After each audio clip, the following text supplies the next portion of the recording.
Well, let's slide over to the featured story of the week, if we may. We've got a great one for you, and I can't wait to bring this individual out to introduce her to the nation. And we've kind of planned a little tag team here.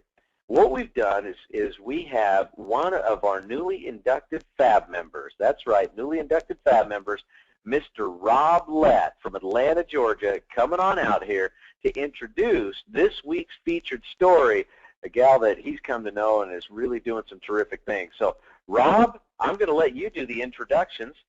Come on out. Thank you, Bob. Can you hear me? I certainly can. Awesome. Awesome. I'm glad that you gave us the opportunity to do this because, you know, it's really awesome that what we do is just celebrate community. And so many times people ask me all the time, they're like, how can you tell when you're talking to people, you know, who's going to be a fit for the marketing side? And I'm like, you can't. You just really can't.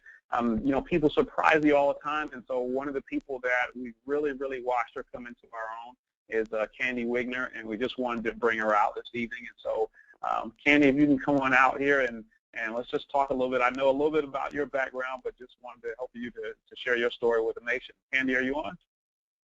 I am. Can you hear me? Yeah, I can hear you.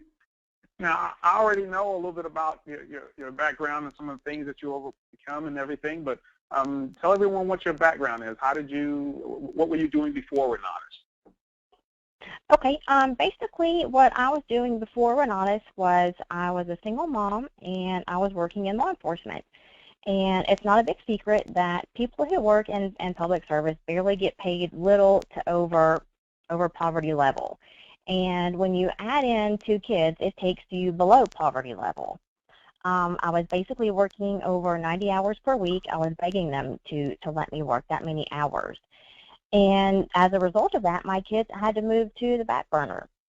They wanted to they wanted to participate in after-school activities, but the problem with that is, number one, I really couldn't afford the fees, and even if I could, I couldn't get them there. I was working so many hours that I couldn't get them to practices, I couldn't get them there or pick them up, so it just was absolutely impossible. So I was basically living a stereotypical single mother lifestyle where I was working endless hours and they were sitting in front of the TV or in some form of gaming device. Mm-hmm. And so how did you, well, I remember you were working in law enforcement and everything, and you said your whole family is in law enforcement or something, right? That's right. My brother is actually in Secret Service. My dad works in law enforcement, and so it is a big law enforcement family. So me wanting to do real estate, there was definitely a barrier there, and it's not that my family didn't support me to do it, but they really didn't see it happening either. Mm-hmm. Mm-hmm. And so what was it that happened that got you exposed to Renatus? What did you see? What was it about it that made you decide that this is it for you?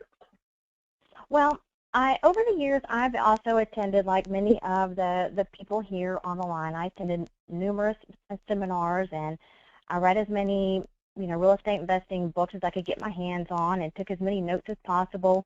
But when it came down to it, I didn't know how to apply that knowledge.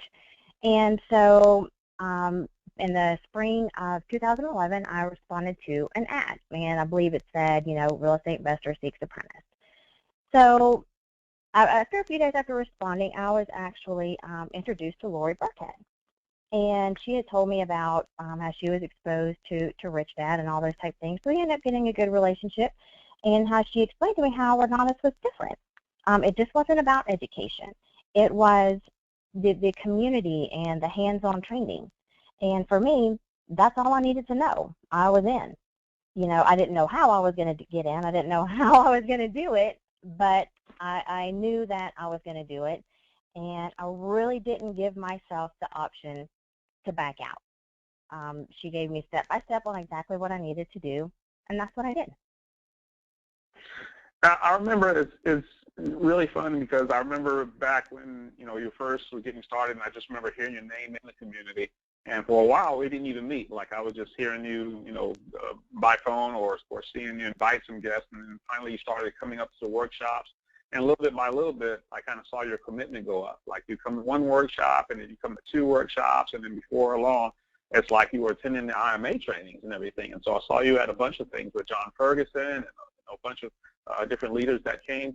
What was the turning point for you? Because it was amazing to watch. You know, you go from you were kind of interested in it to all of a sudden in December of last year you got 5-star certified. Tell them a little bit about that transition. What is there one thing that did it for you that all of a sudden the light clicked, or what happened in that transition for you? It wasn't that the light clicked. The light clicked as soon as I was in. But like a lot of people on here, you know, I had a lot of obstacles. I was trying to juggle working the 90 hours a week and my kids, and trying to learn a new career, and trying to learn how to balance all of those things. So basically, I had to learn how to leverage my time. So what I was doing is I don't even smoke. But when I was, you know, working in law enforcement, I created basically time where I took imaginary smoke breaks when everybody else was smoking, and I was going to my car and calling people, you know, calling prospects, and, you know, going on my lunch breaks and calling people. But, you know, over time, it did become overwhelming. And I kind of got in my own way, and I became directionless. And then I ended up putting Renatus on the back burner. But honestly, after your like continuous emails and communication, you know, that's the importance of the drip list, right? You know, I just didn't. I knew you weren't giving up, and I wasn't giving up either. So, you know, with you reaching out to me and with the encouragement of people in our community like JB and everybody else in our awesome community, I decided to try it again. But I decided this time to do it full force. And I left my law enforcement job, and I never looked back. I even swallowed my pride, and I moved in with my parents because I lived so far away from the office. That's the reason why you never met me. I lived far away, and I didn't get off until 7, so I definitely couldn't come to the briefings. I had kids at home. So once they had finished school of last year, that's when I decided to do all of this full-time. So I moved in with my parents so that they could help me, and I could give my business the attention that it so desperately needed. So that was a turning point. Well, we're definitely proud of you. I mean, honestly, sincerely proud of you, because I watched you go from that to all of a sudden, you know, studying self-development and personal development and videos and books and everything, and all of a sudden, you know, becoming 5-star certified and coming to the national conference. And it's just so interesting to see that you came in wanting to be out of the law enforcement field. And so now, I mean, we're looking in the system. We just looked in the system last week, and now not only are you 5-star certified, but now you got a check coming in for like nearly $5,000 for doing Extreme Plus combo. So we're extremely ecstatic to not just have you, attend your first national conference, but to also see you leading the way. And so that's just exciting. I wanted to make sure that I had you come out here and get a chance to introduce you to the nation, because it's always great to see people not only just put a stake in the ground to say it's going to happen, but to make it happen. So I just wanted to thank you, and thank you, Bob, for allowing me to bring Candy out and introduce her to everybody. Oh, heavens, my privilege, man. I enjoyed kicking back and listening to the story. Candy, congratulations for all you've accomplished. I can't wait to see how your story unfolds. Well, thank you very much.